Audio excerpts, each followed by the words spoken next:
Welcome to Get Rich Education with Keith Weinhold, giving you information and ideas on the investment that has turned more ordinary people into millionaires and billionaires than anything else, and can provide you with more wealth and happiness than you ever thought possible. Now, here's your host, investor, entrepreneur, business owner, and educator, Keith Weinhold. Welcome to the Get Rich Education Podcast, show number 7. I am your host, Keith Weinhold. In the last episode, I spoke about how home equity is not the good investment that some people think it is. Since last week, I had questions from 2 listeners, in fact, basically asking me, don't you have to pay a private mortgage insurance premium, PMI, which is usually hundreds of dollars a month if you have less than a 20% down payment or 20% equity on your primary residence? The good news is I'm here to tell you that no, I don't make any direct PMI payments on my primary residence, and I only made a 5% down payment at purchase, yet I still got a great conventional 30-year fixed amortizing interest rate of 3.5%. I will tell you exactly how I did that at the beginning of the next episode. It's a creative strategy with conventional financing that has really surprised some people. I'm sorry to tease that for next week, but for this week, I want to devote time to our first guest. Yeah, after you listen to our first guest, you will want to consider what amount of leverage is right for you. So yeah, I'm appreciative that in the first 6 Get Rich Education episodes, you let me do all the talking in order to lay the foundation and set the tone for the show. Well, the monologue streak has been broken. Our first guest is here to talk about global economics. This is important. Before we go ahead in the future and drill down into specific geographic markets in those future episodes, it helps to understand economic dynamics from a global perspective before we put our head down into whatever national, regional, or local market that we choose to invest in. One reason that our guest is here is because, frankly, I cannot talk about global economics quite like my guest can, and that guest is author, economist, consultant, and speaker, Mr. Richard Duncan, a U.S.-born economist whom is based in Asia. I first heard about Richard through Robert Kiyosaki of Rich Dad, Poor Dad fame. I've always liked Richard's approach because he can make complex concepts sound simple. Even so, though, it's kind of the material that you may have to listen to more than once in order to connect the dots.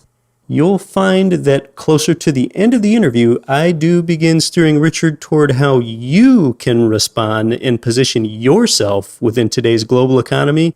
And at the very end, Richard also shares a special gift for Get Rich Education listeners. So I'd rather use more time to let Richard talk, so let's go ahead and jump into the interview recorded earlier this same night here, this last week of November 2014. So of all the interviews granted by one of the world's leading economists, the latest one is right here on Get Rich Education. Here you go.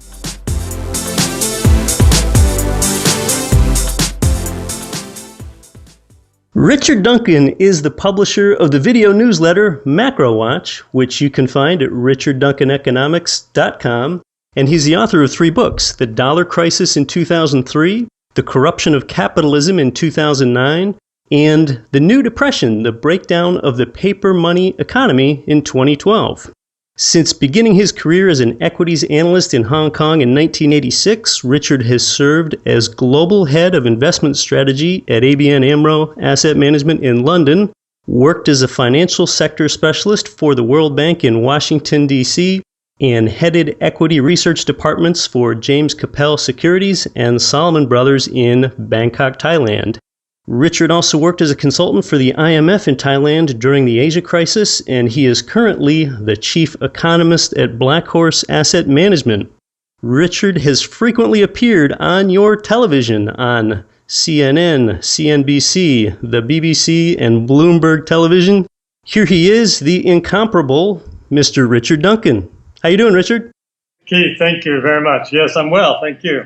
Yeah, well, From here in Anchorage, USA, where it still hasn't snowed yet this season, out to you in Bangkok, Thailand. I hope this finds you well. So, I've got to ask, first of all, Richard, how did you get to be such a renowned economist and author based over there in Asia?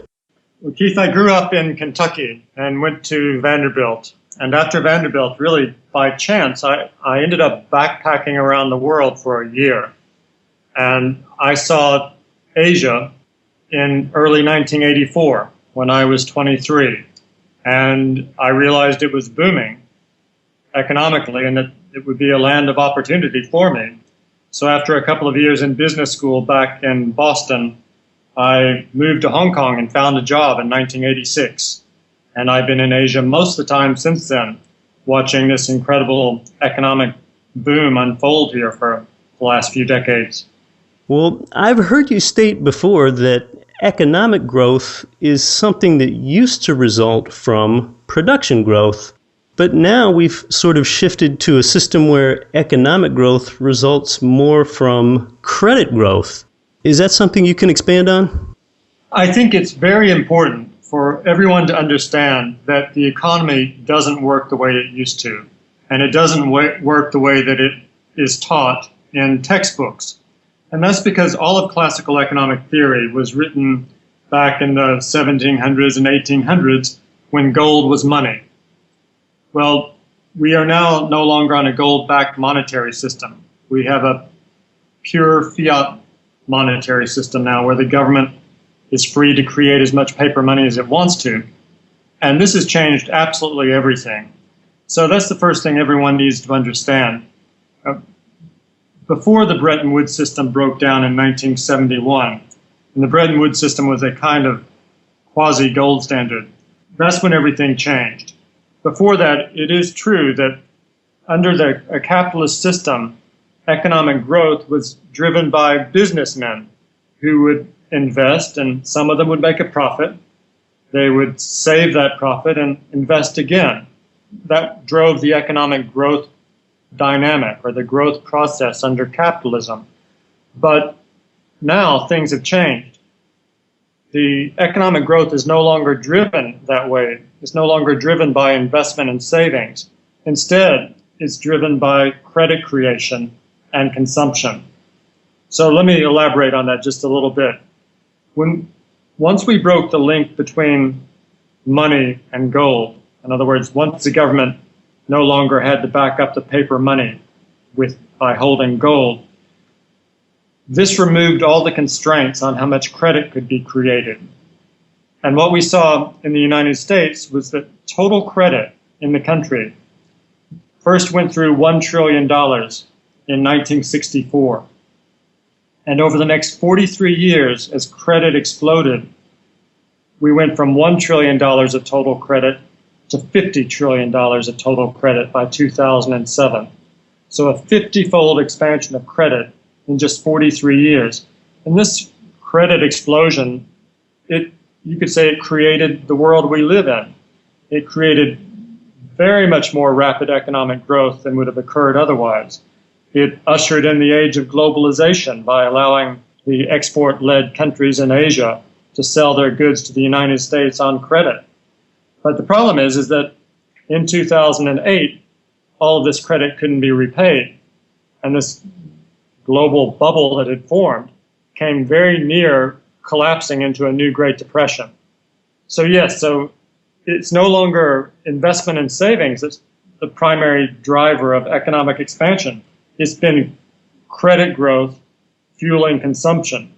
And the problem now is that it doesn't look like credit can continue expanding because the private sector in the U.S. already has too much debt and it can't take on more debt. So the credit, it looks like we're stuck. And that's really takes us to the heart of, you could say the heart of this economic crisis is we no longer have enough credit growth to drive the economy. So if we no longer have sufficient credit growth to drive the economy, what's a potential consequence or outcome? Let me back up a bit and just say that going back almost all the way to World War II, anytime the United States had less than 2% credit growth, adjusted for inflation, then we had a recession. And the recession didn't end until we had another big surge of credit expansion. So let me just repeat that. Going back to 1951, any year that credit in the United States didn't grow by at least 2% after adjusting for inflation, the U.S. had a recession. And that recession didn't end until we had another big surge of credit expansion.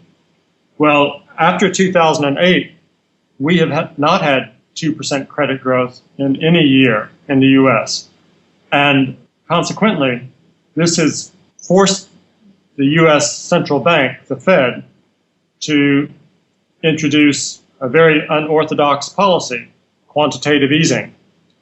And by printing now $3.5 trillion since 2008 and using that newly printed money to buy financial assets, the Fed has managed to push up asset prices, stock prices, and home prices, and this has created a wealth effect.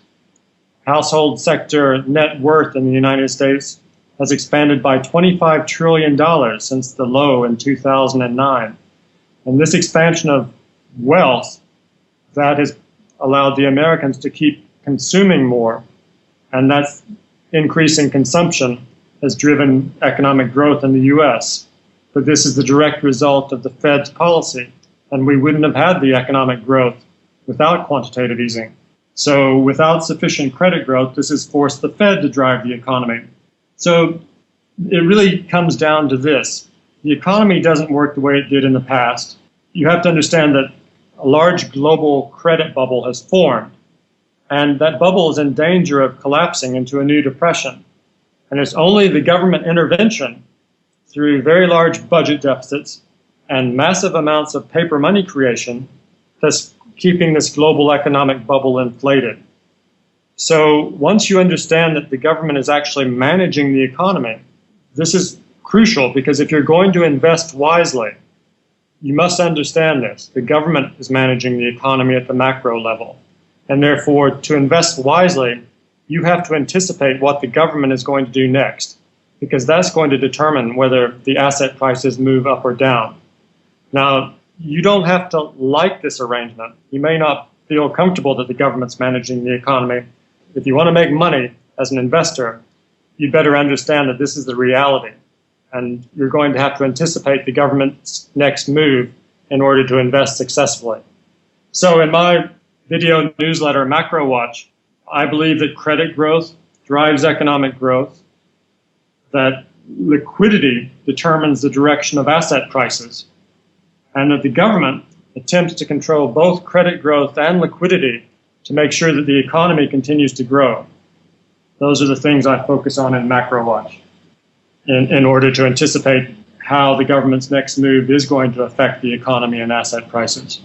Now, I know that some have commented that they feel that at least the United States has an inflationary mandate.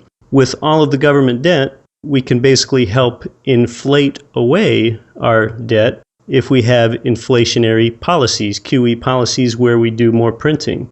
Do you think inflation then appears to be a more likely prospect in the shorter term, or could the deflationary forces of globalization offset that? What do you think we're headed for, more inflation or more deflation? Well, this is another important way in which the economy has changed. It's no longer just the national economy that everyone has to look at. We now have a global economy. And in the past, say go even as recently as the 1960s, if the U.S. government spent too much money, as it did under President Johnson, when the U.S. was spending a lot on the Vietnam War, as well as domestic social welfare programs, the Great Society programs, that excessive government spending led to domestic bottlenecks. And pretty soon there was full employment and capacity was being fully utilized in all the industries. And this very quickly led to wage pressures and inflationary pressures. And so we had a wage push inflationary spiral in the 1970s as a result. Paul Volcker crushed that inflation in 1980 with very high interest rates. and causing a severe recession in the United States. Then President Reagan was elected, and what he did, he cut taxes and radically increased military spending. So that increase in spending and government debt, that revved up the economy again. In many ways, this was a replay of what President Johnson had been doing. I mean, by spending too much government money. But this time, in the 1980s, we didn't have inflation. And the reason we didn't is because starting in 1980, really for the first time ever, the United States started having very large trade deficits with the rest of the world. And so the increase in government spending in the U.S. didn't lead to inflation in the U.S. because we no longer had just a domestic economy. We had a global economy, and we started buying more and more goods from Japan and other countries all around the world. And after 1990, China entered the global economy. And now the United States trade deficit with China alone is more than $300 billion every year. And in China, 80% of the people earn less than $10 a day. So as a result of this, the United States manufacturing jobs have all been relocated, mostly have been relocated offshore to low-wage countries like China. And so we no longer have domestic bottlenecks. We have a global economy. And within our global economy, there's massive excess capacity across almost every industry. There's no danger of hitting full capacity anytime soon. And in terms of labor, out of the global population of 7 billion people, 2 billion people live on less than $3 a day. So there's certainly no danger of wage push inflation. And on top of that, after now 4 or 5 decades of extraordinary credit expansion in the United States and in other countries, everywhere around the world now we have enormous amounts of excess capacity. Steel and any industry you name, China has too much capacity. And so the tendency is for prices to fall. In other words, we have a global credit bubble on a giant scale. And without continued government intervention in terms of large budget deficits and quantitative easing, then this global credit bubble is going to deflate into a depression. And in that scenario, we will have falling prices. We will have severe deflation, the way that we did in the 1930s after the credit bubble of the 1920s imploded. So the natural tendency, without government intervention, the natural tendency of the global economy is to deflate and prices will fall. In order to prevent this from happening, the government has intervened in the United States and in Europe and Japan and in China with very large budget deficits around the world to create more demand to absorb this excess capacity. And they finance these with enormous amounts of paper money creation. And so in this way, they've managed to keep the global bubble inflated. Now, the danger is if they print too much money, then we could move into high rates of inflation. But at this point, the greater danger seems that we're going to have deflation. In Europe, we're moving rapidly toward deflation. Japan has been struggling against deflation for decades. In China, at the wholesale level, prices have been falling for 32 months. And even in the U.S., the inflation rate is well below 2% at the CPI level.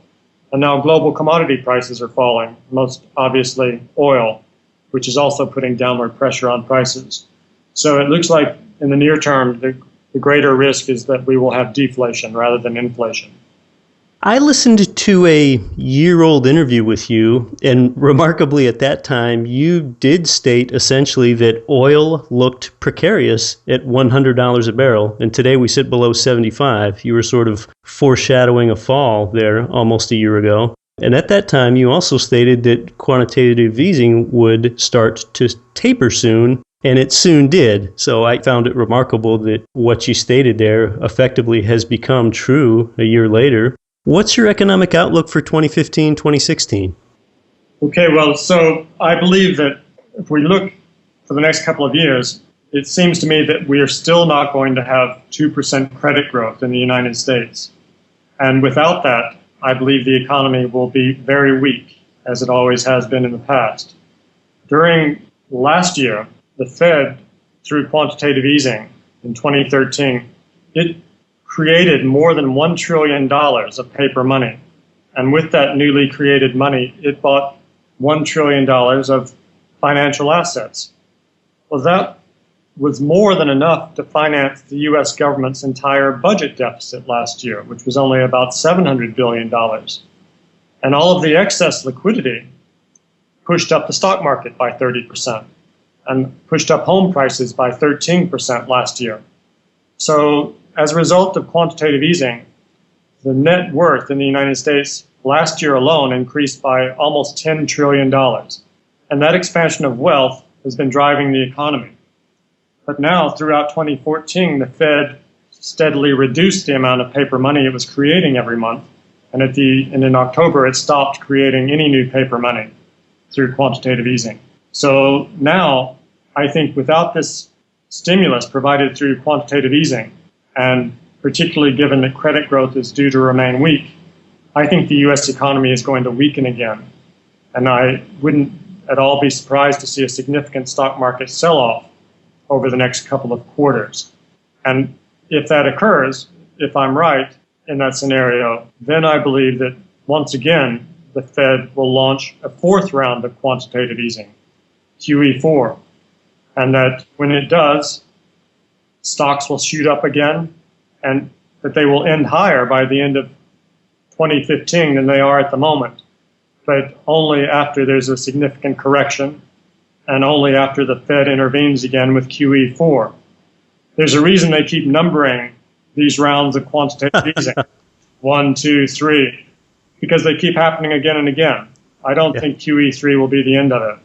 Well, Get Rich Education advocates ownership of real assets, especially real estate. So in this era of funny money, real assets should retain value.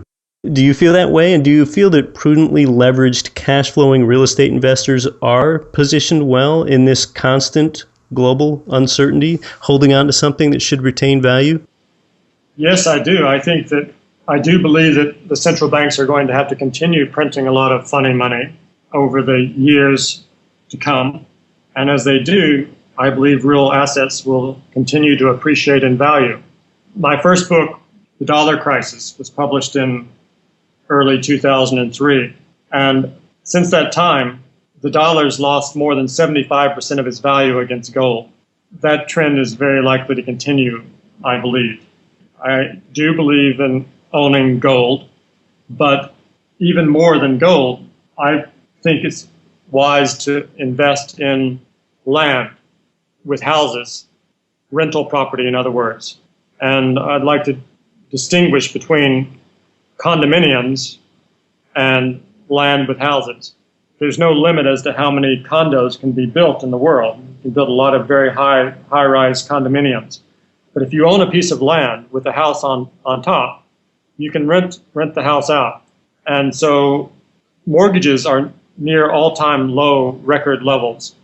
You can borrow money in the United States at a fixed rate for 15 years at very low mortgage rates and buy a piece of land with a house on top with that, and you can rent out that house, and over 15 years, it will more or less pay off the mortgage. And meanwhile, and afterwards, you will have then essentially ongoing cash flow forever after. And meanwhile, you'll also probably have capital appreciation in the value of the land. They're certainly not making any more land. So yes, I like gold, but I like land and houses even more because they have a cash flow, whereas gold does not. Boy, you're really speaking my language there. I want to know, Richard, if you had ideas and information to provide to a 25-year-old investing enthusiast today, what sort of things would you tell them? I think for younger people, it's very important that they do things and learn things and know things that other people don't know. You need to develop expertise in something so that you will have a particular skill yourself. In my case, traveling around the world when I was 23 for a year was just an invaluable experience. It changed everything. I saw the world. All the time I was traveling, I read a lot of history books about all the countries I traveled through. And it didn't take a great deal of intelligence to look around Asia and see how rapidly it was growing. So that gave me an incredible advantage that most of my peers back home in the United States didn't have. So any sort of an experience like that will really provide enormous benefits to you for the rest of your life. I'm a big believer in reading a lot of books, particularly history books. If you want to know what's going to happen in the future, or your best chance of getting it right is to understand what's gone on in the past and the trends that are carrying on from the past into the present. Many of them are likely to carry on into the future. So if you understand where we're coming from, then you'll be able to understand where we're going. And finally, I would advise everyone to think for themselves. Don't listen to what everyone else is saying and doing what everyone else is doing. You need to have enough understanding from reading and your experiences to be able to think for yourself and judge whether the consensus is true or whether it's wrong. Very often it is wrong. You can see in all of the stock market bubbles that we've had over the last couple of decades how frequently the consensus is wrong. So think for yourself. Invest in yourself. Knowledge is the new money. So from your macroeconomic standpoint, is there anything else that our listeners, most of which are in the United States, can take forward? It's a very confusing time for everyone because, as I mentioned at the beginning, the economy really works very differently now than it did in the past. And once the crisis started, the U.S. government started running trillion-dollar budget deficits, which of course was very alarming to everyone. And then the Fed began this extraordinarily unorthodox policy of printing money like crazy in order to prevent the economy from collapsing. And very many commentators now in the United States never cease to repeat again and again that their belief that the government is just making things worse and that the government should stop intervening in the market and allow market forces to work, to allow a new equilibrium to be established through market forces. Well, I can understand why they believe that and why they think that is correct, but I would just warn everyone that I think that would be a tragic catastrophe. Things have changed. We have had such an extraordinary economic bubble develop over the last 4 or 5 decades. Now that we've moved off the gold-backed monetary system, we've had an explosion of credit. Credit has expanded now since 1964.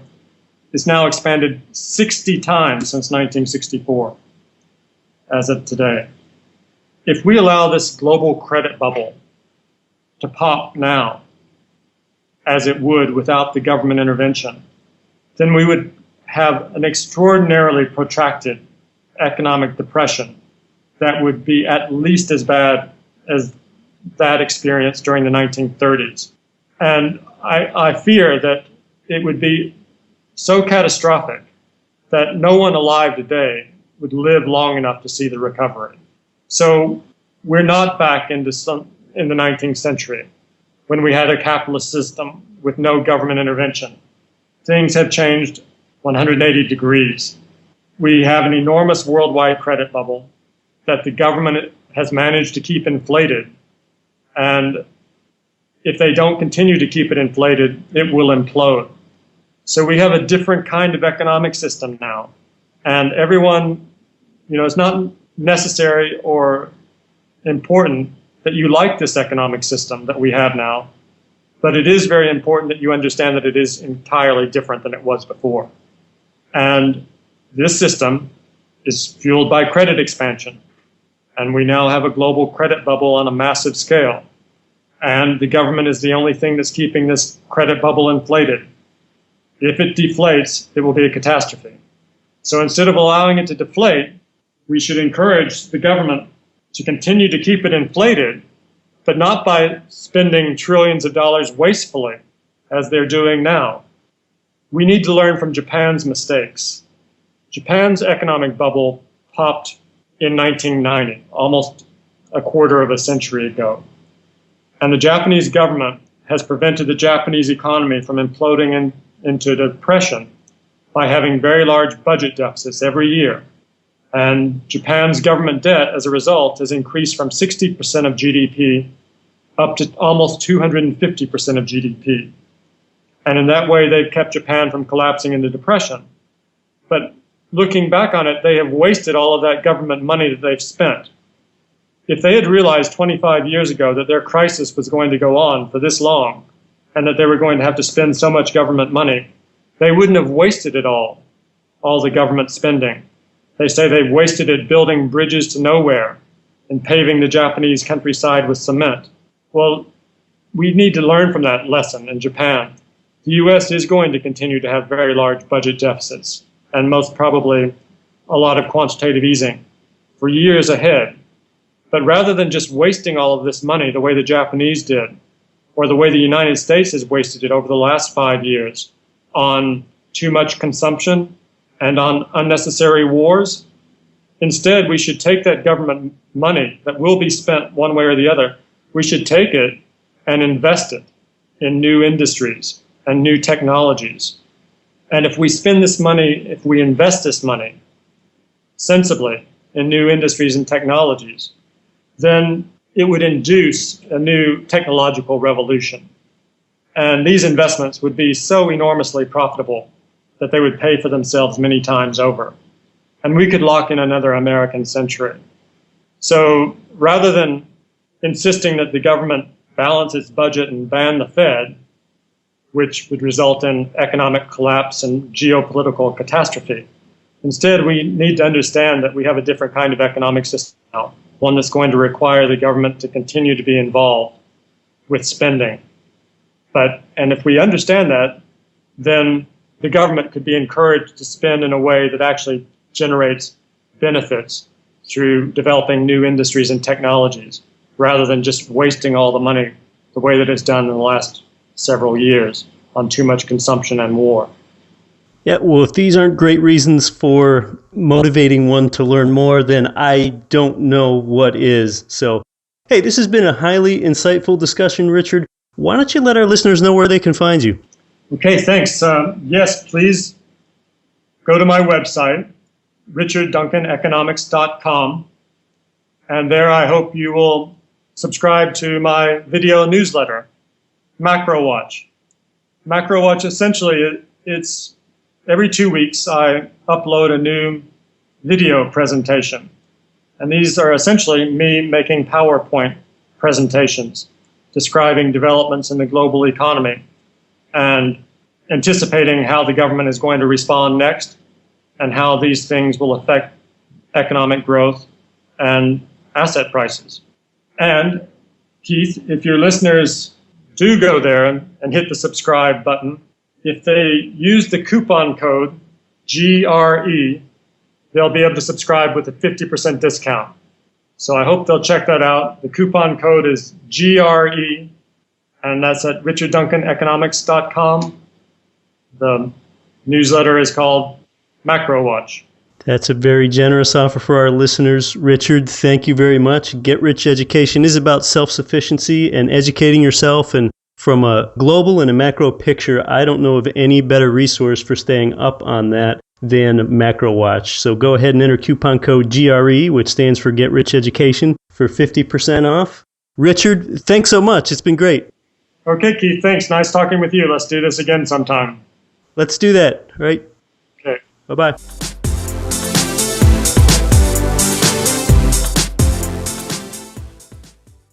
So there you have it. If you want to be an investor today, you need to realize that the government increasingly controls the economy. Whether you like that fact or not, that's the way it is. I am a Macro Watch subscriber myself so that I can follow these developments unfiltered and directly from Richard Duncan. Hey, if this is your first Get Rich Education podcast, listen, know that most people think that learning how to make their money work for them is the best and highest use of their time and money. At Get Rich Education, we show you every week how to get far ahead because you learn how to ethically make both your money and other people's money work for you. If the Get Rich Education podcast provides value to you, we would really like to have you as a regular listener. In order to best do this, go to your listening device, and when you're inside Get Rich Education, touch the subscribe button. That way, all future episodes are delivered to you. Of course, subscriptions are completely free. And hey, special thanks to Richard Duncan today. Now go out there and, though you might quit your day job, don't quit your daydream.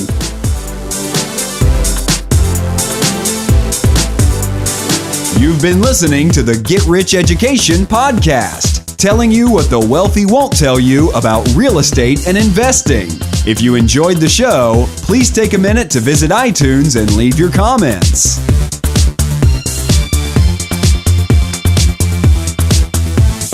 Nothing on this show should be considered specific, personal, or professional advice. Please consult an appropriate tax, legal, real estate, financial, or business professional for individualized advice. Opinions of guests are their own. Information is not guaranteed. All investment strategies have the potential for profit or loss. The host is operating on behalf of Get Rich Education, LLC exclusively.